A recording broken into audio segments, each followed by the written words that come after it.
Hello, I'm Robert, and I write articles about science and astronomy and things like that. And amongst them, I recently wrote some articles about asteroid impacts. And since then, I've been getting lots of worried emails and messages about people who are so scared about this nibiru thing. And so I just want to try and explain a couple of simple ideas to explain why this idea of nibiru, if it's got you worried, why it is just complete nonsense. You can easily see for yourself. It's very basic, simple ideas that you can see for yourself. That it is just nonsense. And you can only be worried about it if you can continue to keep changing the subject. And the people who are really scared about it, that email me, they keep changing the subject and they never settle down on one idea. If you look at just one of their ideas, then you soon find that it's nonsense.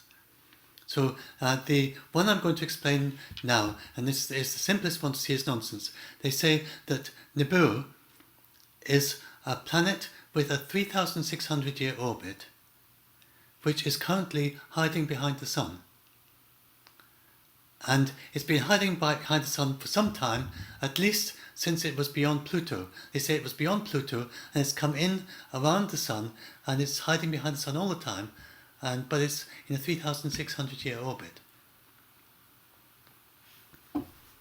And to get from Pluto to the Sun, it has to have taken at least 10 years to get here. And they've also been talking about Nibiru since 2003, so they think it's been hiding behind the Sun for at least 10 years anyway, for that reason also.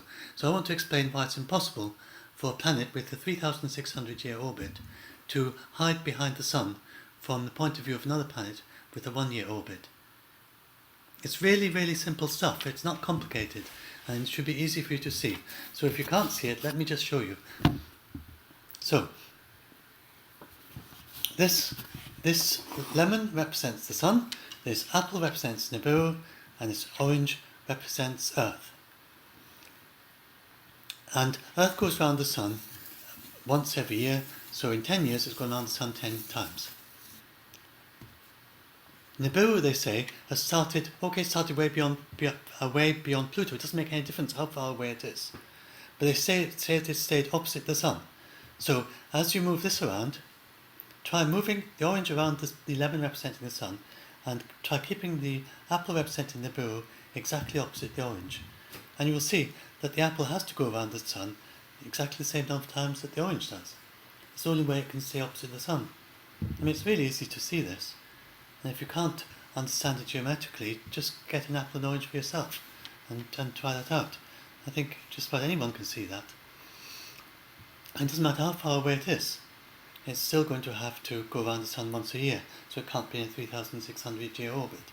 So these two things, these ideas just simply don't fit together. You don't even need to know Kepler's laws of orbits, you don't need to know how the orbital period depends on the distance from the Sun, or anything like that. You just need very, very simple geometry.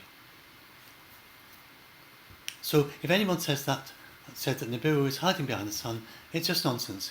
It immediately, completely destroys their credentials as someone who knows anything about astronomy. I'd just like to do one other thing, because once I've explained this to people, they tend to go to the next step and they say, but, okay, maybe it's not hiding behind the Sun, but it's just very close to the Sun. It's going round and round the Sun, very, very close, much closer even than Mercury, and then it's going to suddenly hit the Earth. Well, if there was a planet as close to the Sun as that, then it's in orbits repeat, and unless it's got some kind of motor to suddenly kick it out of its orbit, then there's no way that it can change from doing that to suddenly hitting the Earth. And Mercury would be much further away from the Sun than it is, and Mercury doesn't suddenly pop out of its orbit, so why would Nibiru, if it's been doing that? And we'd have to, for this you do need to understand that the orbital period depends on the distance from the Sun. So if it is close to the Sun, then it goes around the Sun more quickly, and so it has to go around the Sun many times a year if it's closer than Mercury. And in any case, we know that there's no planet in there. There have been many searches to see if there's a planet inside of Mercury, and there isn't one. We'd be able to see it in the SOHO searches. We'd be able to see it crossing in front of the Sun as a black dot. We'd also be able to see its gravitational effects.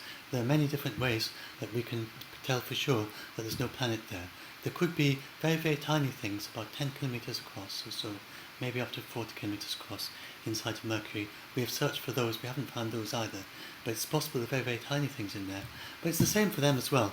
They just be going round and round and round, very close to the Sun, and they have no danger to the Earth either, even if there are any things in there.